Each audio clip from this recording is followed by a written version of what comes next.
Assalamualaikum warahmatullahi wabarakatuh. Alhamdulillahirabbil alamin. Nahmaduhu wa nasta'inuhu wa nastaghfiruh.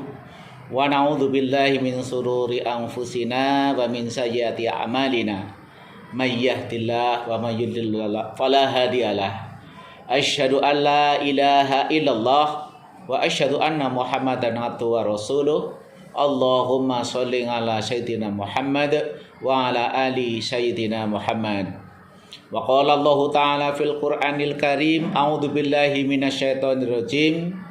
Fa itta'adana rabbukum la in syakartum la azidanakum wa la in kafartum inna adzabi lasyadid.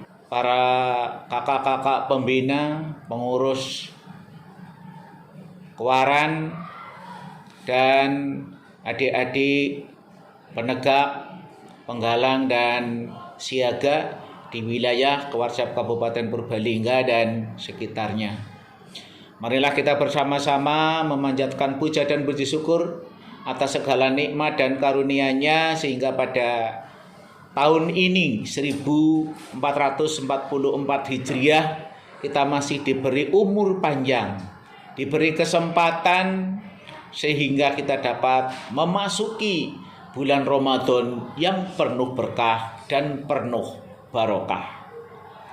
Bersyukur pula pada kesempatan yang berbahagia ini, Kewarcap Kabupaten Purbalingga masih eksis senantiasa kita menggaungkan bulan Ramadan di tahun 1444 Hijriah ini.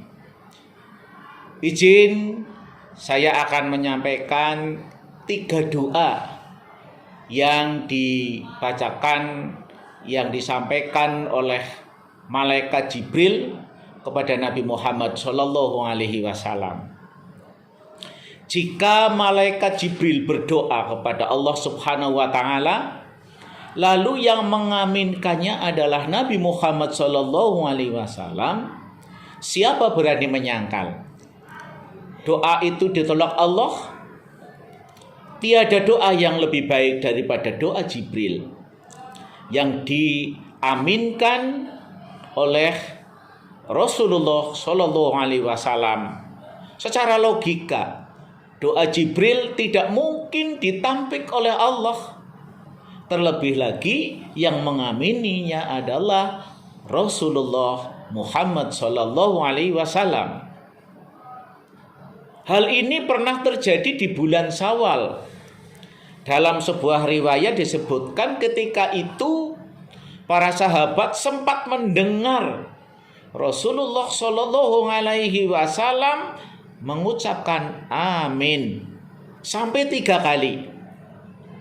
Para sahabat melihat sekitar, tidak ada sesuatu apapun yang sedang berdoa. Para sahabat heran, lalu memberanikan bertanya kepada baginda Nabi besar Muhammad SAW. Ya baginda Rasul, apakah gerangan yang membuat engkau mengucapkan amin sampai 3 kali, padahal tidak ada yang sedang berdoa, tidak ada yang sedang mengucapkan, tidak ada yang sedang beraktivitas berdoa memohon kepada Allah. Lalu Rasulullah SAW, tadi setelah sholat Malaikat Jibril turun dan berkata kepadaku, ya Muhammad, saya hendak berdoa kepada Allah, maukah kamu mengamininya? Begitu kata Malaikat Jibril. Jawab Muhammad, ada 3 permintaan Jibril ketika itu, sehingga Rasulullah SAW mengucapkan amin hingga 3 kali.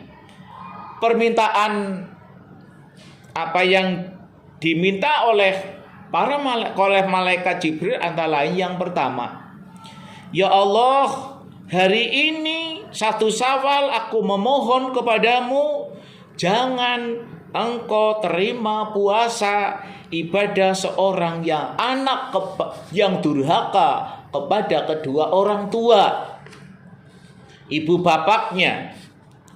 Ya Allah, hari ini 1 Syawal Aku memohon kepadamu, jangan engkau terima puasa dan ibadah para istri yang durhaka pada suaminya. Dan ketiga, ya Allah, hari ini 1 Syawal, aku bermohon kepadamu, jangan engkau terima ibadah dan puasa seorang muslim yang tidak mau memaafkan sesama saudara muslim. Lalu Nabi Muhammad menjawab, amin. Yang pertama, bahwa kejadian ini adalah kejadian ketika Rasulullah Shallallahu Alaihi Wasallam berada di salah satu tempat, dan pada saat itu adalah 1 Syawal. Lalu datanglah kepada Nabi besar Muhammad Shallallahu Alaihi Wasallam. Maka apa yang dimintakan, apa yang didoakan oleh malaikat Jibril, Rasulullah Shallallahu Alaihi Wasallam mengatakan amin. Jangan engkau terima yang pertama, ibadahnya anak yang durhaka kepada kedua orang tua. Yang kedua adalah para istri yang tidak taat dan tidak patuh kepada suaminya. Dan yang ketiga adalah tidak diterima ibadah puasanya orang yang tidak mau memaafkan sesama saudara dengan yang lain. Kisah ini tentu pernah kita dengar dari sejumlah penceramah. Dan ini bukan asing lagi bagi kita. Hanya kita mengingatkan. Marilah kita bersama-sama. Terlebih lagi menjelang Hari Raya Idul Fitri, riwayat ini kerap menjadi bahan para penceramah atau khotib saat memberikan nasihat. Doa Jibril ini betapa indahnya, dan bagi kita adalah penting untuk menjadi catatan sebagai seorang muslim. Betapa ada 3 golongan yang tidak akan diterima puasa dan amal ibadahnya karena belum meminta maaf dan memberi maaf. Innallaha ghafurur rahim. Sesungguhnya Allah Maha Pemberi maaf, Maha Penerima taubat. Kok kita dimintai maaf, kok kita tidak menerimanya. Barangkali dari sini tradisi umat muslim melakukan halal bihalal. Setiap masuk hari raya, seorang anak menyembah lutut orang tuanya, seorang istri mencium tangannya suaminya, dan setiap muslim bersalaman saling memaafkan antara pria dengan pria, wanita dengan wanita. Kebiasaan meminta maaf dan memberi maaf di hari raya ini sudah menjadi kebudayaan bangsa Indonesia. Halal bihalal adalah ungkapan budaya saling memaafkan. Jadi marilah kita bersama-sama 3 hal ini jangan dilakukan selama kita menjadi manusia yang benar. Barangkali itu adalah merupakan dosa yang sangat besar, kekeliruan yang sangat keliru. Maka marilah kita saling mengingatkan, wattawasau bil haq, wattawasau bisawab.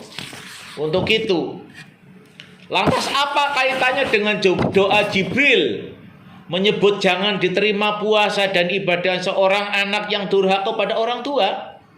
Tentu tidak semua kita berposisi sebagai ibu, dan tidak semua kita berposisi sebagai bapak. Disinilah tuntunan tradisi mudik lebaran sebagai sebuah keniscayaan. Bagi seorang anak yang sedang bekerja di luar negeri sekalipun, usahakan untuk bisa ketemu dengan orang tua, meminta maaf. Walaupun meminta maaf itu tidak harus di bulan Ramadan. Namun kesempatan di bulan Ramadan adalah orang yang sudah suci, lahir dan batin, sudah digodok selama 1 bulan penuh, sudah digembleng selama 1 bulan penuh, dan mudah-mudahan puasa kita imanan wahtisaban ghufirallahu ma taqaddama min dzambi. Pentingnya kita melaksanakan sesuai aturan, mengurangi dosa kita. Marilah kesempatan di bulan Ramadan ini banyak-banyak kita istighfar, meminta maaf kepada siapapun. Demikianlah yang dapat saya sampaikan, kurang lebihnya mohon maaf. Terima kasih atas perhatiannya, dan mari kita tutup dengan bacaan hamdalah. Billahi taufiq wal hidayah. nasrun minallah wa fathun qarib. Assalamualaikum warahmatullahi wabarakatuh.